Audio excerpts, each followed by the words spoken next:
வெள்ளிக்கிழமை ஜுமாவுடைய நாள். இந்த நாளில் அதிகமாக அல்லாஹ்விடத்தில் துஆக்கள் செய்ய வேண்டும். நபிகள் நாயகம் ஸல்லல்லாஹு அலைஹி வஸல்லம் அவர்கள் மீது இந்த ஜுமாவுடைய நாளில் அதிகமாக ஸலவாத்துகள் சொல்ல வேண்டும்.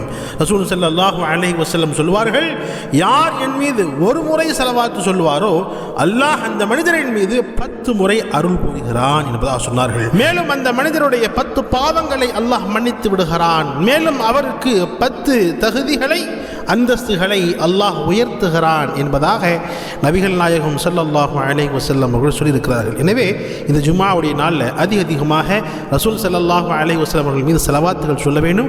குறிப்பாக இந்த ஜும்ஆவுடைய நாளில் பள்ளிவாசலுக்கு ஆண்கள் சீக்கிரமாக போகணும். தாமதமாக போகிறோம், எந்த பயான் கேட்கறதில்ல, குத்பா கேட்கறதில்ல, கடைசியில் தொழுகையில் போய் நின்று வந்துடுறோம். ஜும்ஆவுடைய நாளில் பள்ளிவாசலுக்கு சீக்கிரமாக செல்ல கடமைப்பட்டிருக்கிறோம். அதே மாதிரி ரஜபுடைய மாதமாக இருக்கிறது. இந்த ரஜபுடைய மாதம் வந்து விட்டாலே ரசூல் ஸல்லல்லாஹு அலைஹி வஸல்லம் அவர்கள் அல்லாஹ்விடத்தில் அதிகமாக துஆ செய்வாங்க. அல்லாஹும்ம பாரிக் லனா ஃபீ ரஜப வ ஷஅபான வ பல்லிக்னா ரமதான்.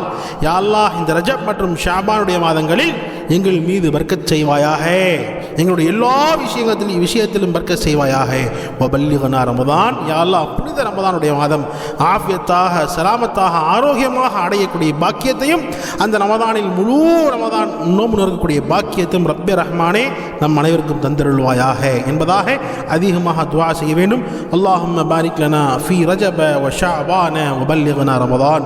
அல்லாஹ் நம் அனைவருக்கும் ரமதானுடைய மாதம் அடையும் பாக்கியம் தந்து அந்த ரமதானில் அதிகமாக நன்மைகளை செய்யக்கூடிய பாக்கியம் அல்லாஹ் நம் அனைவருக்கும் தந்தருள்வானாக.